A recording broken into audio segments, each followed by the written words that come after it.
Lalu macam mana dengan Wahabi? Wahabi ini mengaku Ahlus Sunnah wal Jamaah.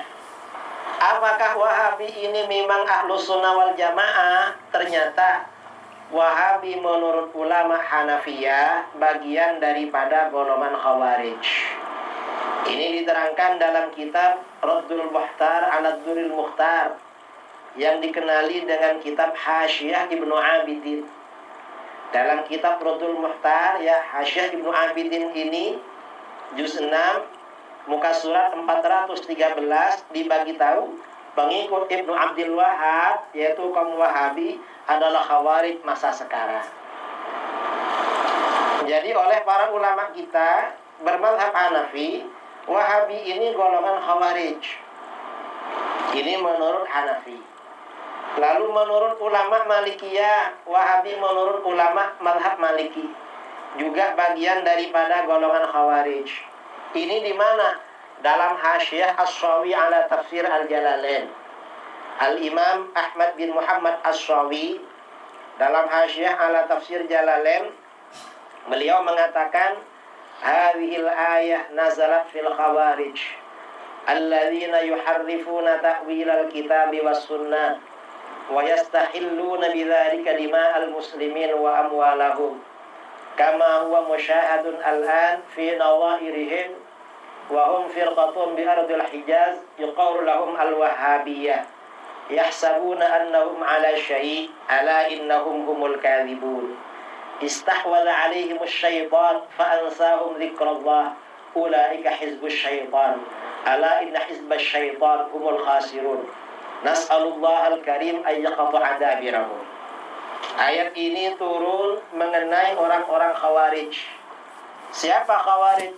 Mereka yang suka mentahrif, merubah, mendistorsi penafsiran Al-Quran dan Sunnah. Khawarij ini saudara kerjanya memang merubah penafsiran Al-Quran hadis. Kalau Wahabi ini beza pendapat dengan kita, biasanya mereka merubah Al-Quran hadis. Wa yastahilluna bidzalika dima'al muslimin wa amwalahum. Oleh sebab itu mereka halalkan darah kaum muslimin dan harta benda mereka. Ini Wahabi. Kama huwa musyahadun al-an fi nawairihim. Sebagaimana itu kelihatan sekarang, disaksikan sekarang dalam kawan-kawan mereka. Wahum firqatun bi ardil Hijaz, yaitu satu golongan di negeri Hijaz. Asalnya Najd ini, cuma menguasai Hijaz. Yuqalu lahum al-Wahabiyah. Mereka disebut dengan nama Wahabi. Yahsabuna annahum ala syai'. Mereka menyangka, mereka berasumsi, mengira bahwa mereka berada di atas satu pegangan yang kuat. Ala innahum humul kadzibun. Ingatlah, sesungguhnya mereka pembohong. Dan Wahabi itu suka bohong, saudara. Kitab-kitab mereka banyak bohongnya memang. Saya banyak baca kitab Wahabi dan punya memang suka bohong di kitab-kitab mereka. Itu Wahabi. Betul Imam Ahmad As-Sawi, Wahabi suka bohong. Istahwadha alaihimus syaitan. Wahabi itu dikuasai syaitan. Karena dikuasai syaitan, Wahabi itu gampang emosi, gampang marah. Coba kamu tengok, Wahabi gampang marah apa enggak? Gampang marah, saudara. Apalagi bulan Rabiul Awal. Karena bulan Rabiul Awal, umat Islam di mana-mana merayakan Maulidur Rasul, mereka marah terus. Setiap lewat di depan masjid ada maulid, marah. Mengapa? Diganggu syaitan mereka. Fa'ansahum zikrullah. Syaitan membuat mereka lupa berzikir pada Allah. Kerjanya cuma marah. Ulaika hizbus syaitan. Wahabi itu kelompoknya syaitan. Memang kelompoknya syaitan, saudara, Wahabi itu. Walaupun ke masjid tapi syaitan. Cuma syaitan yang ke masjid. Walaupun dia jadi imam, syaitan jadi imam. Makanya makruh bermakmum pada Wahabi. Mengapa? Karena bermakmum pada kelompok syaitan. Ala inna hizbas syaitan humul khasirun. Ingatlah, kelompoknya syaitan ini yang rugi. Pasti rugi kalau ikut Wahabi. Mengapa? Karena kelompoknya syaitan. Ada program-program untuk menjauhkan umat Islam dari ajaran Islam. Dan itu terus berlaku. Dan ini macam-macam. Kelompok-kelompok yang menjauhkan umat Islam dari ajaran Islam ini bermacam-macam. Ada kelompok-kelompok di luar Ahlus Sunnah wal Jamaah, seperti kelompok Salafi Wahabi. Kelompok Salafi Wahabi ini berusaha menjauhkan umat Islam dari ajaran Islam. Cuma caranya beda, caranya pakai agama.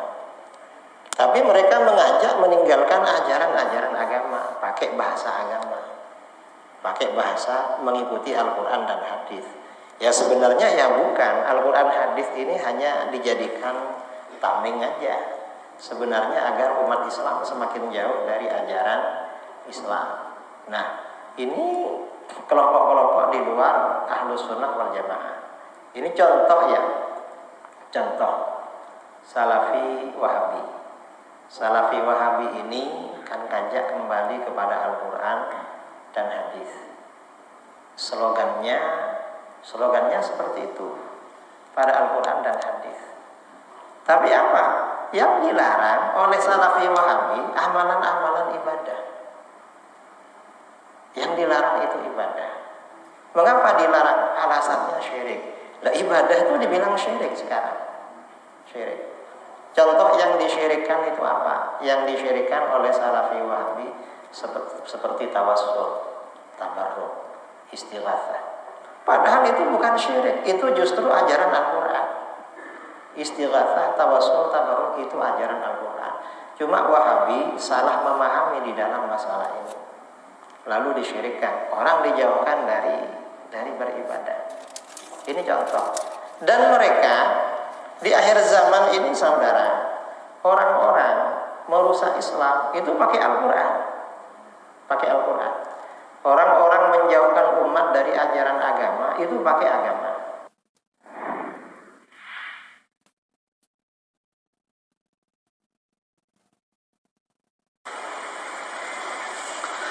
Masalah Wahabi, ya pernah ya. Wahabi adalah penamaan yang diberikan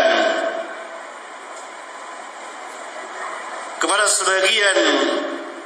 oleh sebagian musuh-musuh Islam kepada Ahlus Sunnah, yakni ketika dakwah Syekh Muhammad bin Abdul Wahhab diterima oleh kaum muslimin dan menyebar ke dunia Islam, dan kaum muslimin kembali kepada Alkitab dan Sunnah. Syekh tidak membawa ajaran baru. Saya kira kebanyakan dari mereka yang melemparkan tuduhan Wahabi kepada dakwah Syekh Muhammad tidak banyak yang membaca kitab-kitabnya. Adakah kitab-kitabnya menyalahi Alkitab dan Sunnah? Adakah kitab-kitabnya menyelisihi para ulama Ahlus Sunnah wal Jamaah? Adakah dakwanya berlawanan dengan dakwah para imam di dalam agama kita ini? Saya kira mereka tidak banyak mengetahuinya, kecuali di seputar tuduhan, dari satu tuduhan kepada tuduhan yang lain.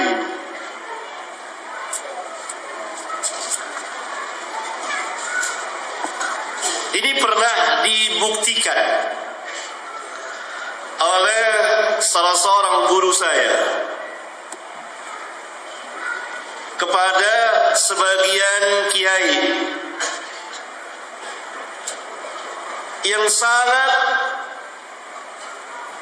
memusuhi dakwah Syekhul Islam Ibn Taimiyah, padahal tidak pernah membaca kitabnya, tidak pernah sama sekali mengetahui dakwahnya. Diberikanlah sebuah kitab setelah dihilangkan nama penulisnya,